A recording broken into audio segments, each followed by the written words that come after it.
Greetings, Taku Faithful. Thank you for joining me again this week. Once again, it's Larry Williams, OAW Commander-in-Chief, and I'm here to bring you all yet again another Black Sails episode review right here on Otaku Assemble Weekly. And as always, I'm here to bring you the latest in this week's Black Sails episode review. And this is my review of Season 1, Episode 7.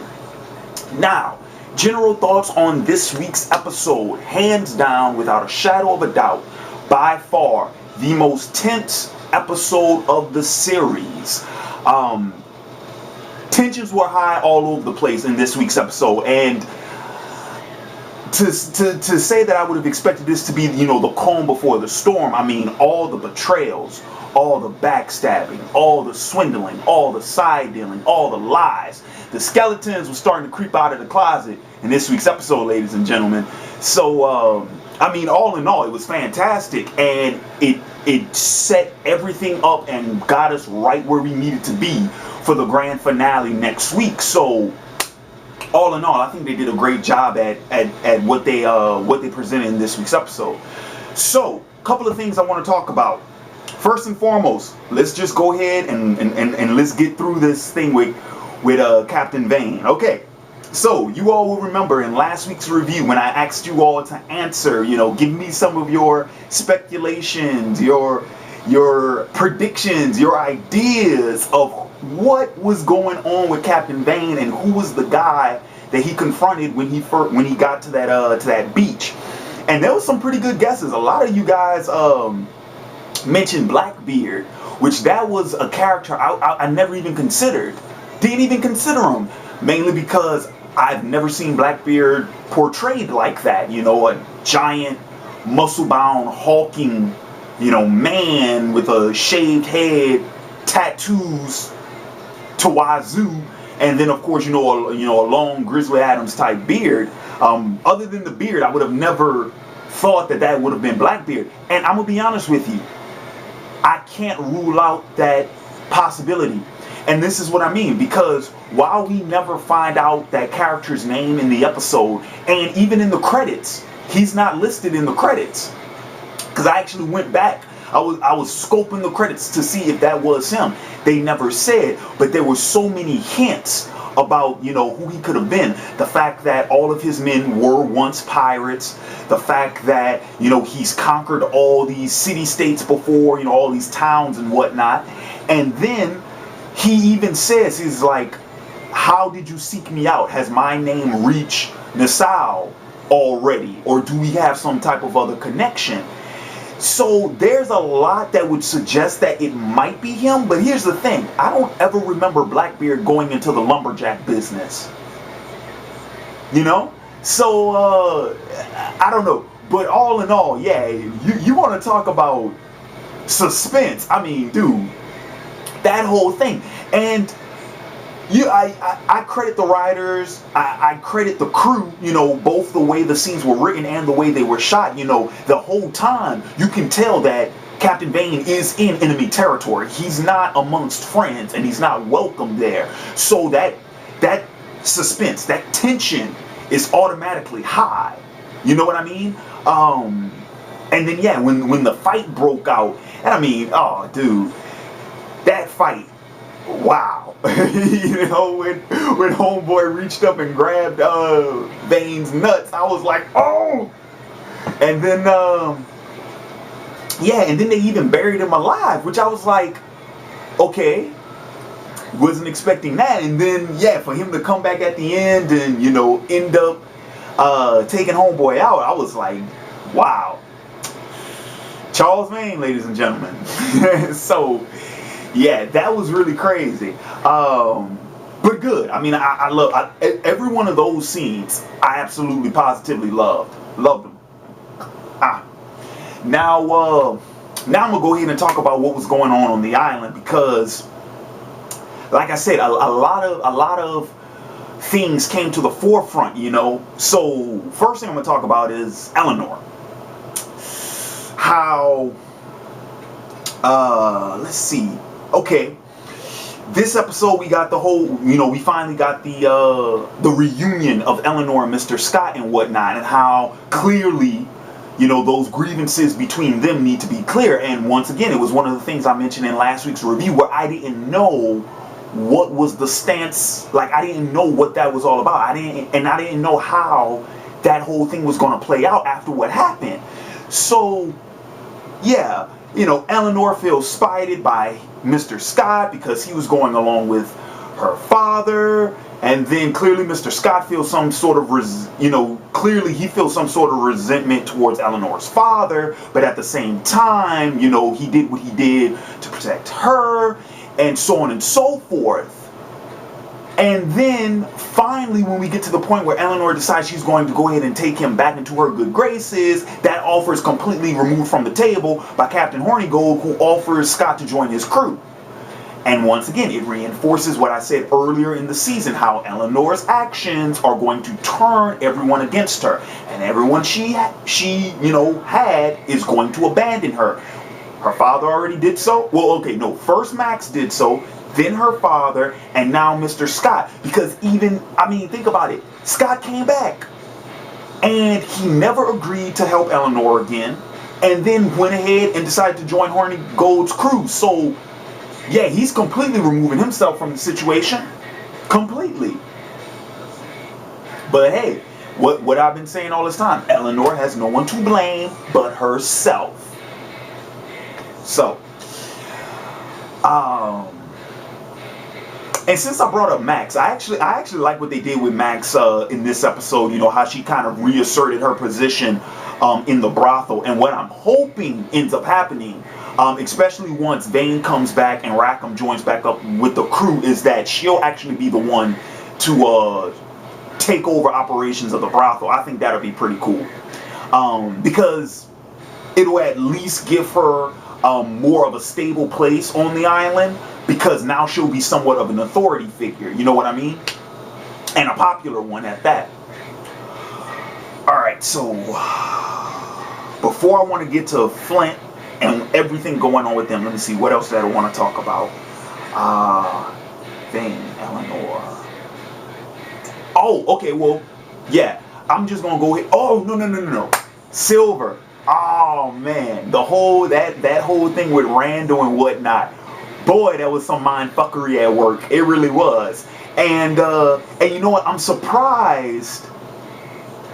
I'm actually surprised how that whole thing played out. The fact that, it's Randall and Mr. DeGroot and Mr. Dufresne who are the ones discussing amongst themselves, whether or not Silver was the thief and what we're going to do with him and stuff. And the fact that Flint wasn't even there. Now, granted, of course, yeah, Flint knows the truth. We know that, and even they know that.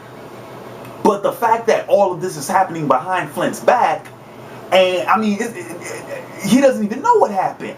He doesn't even know that Silver came this close to getting snuffed, and that without him, the whole operation would have been blown. Flint doesn't even know, had no clue. I'm actually surprised that happened the way it did.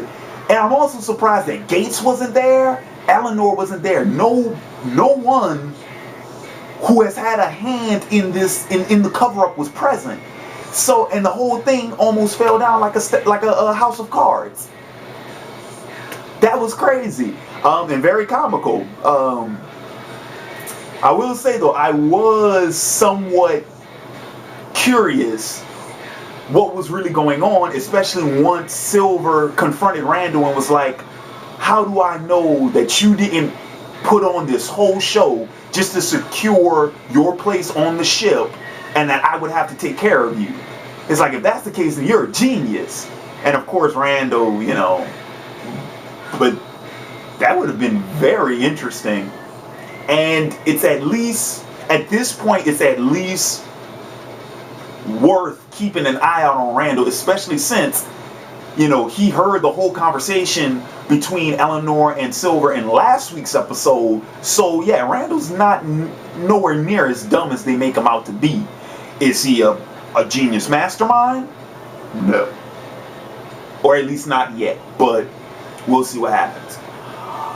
Alright, so now I'm going to go ahead, I'm just going to discuss everything that was going on with Flint, because this was the bulk of of all the tension in the episode, because now everyone is starting to turn against Flint.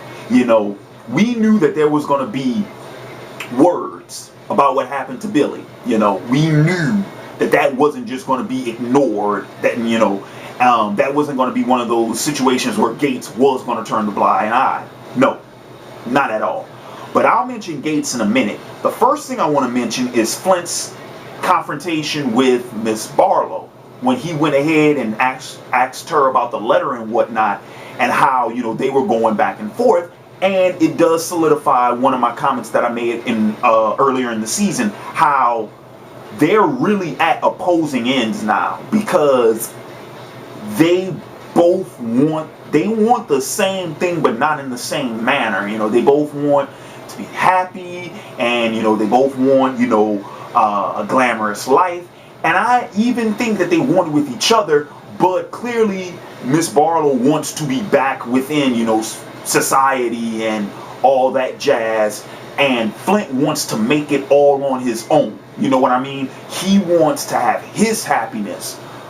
You know, he wants to provide his own security, and he doesn't want to submit to the rule of societal norms anymore. I will say though, that confrontation was probably one of my favorite scenes in the episode, because it was one of the first times where, to me, Flint sounded like a pirate.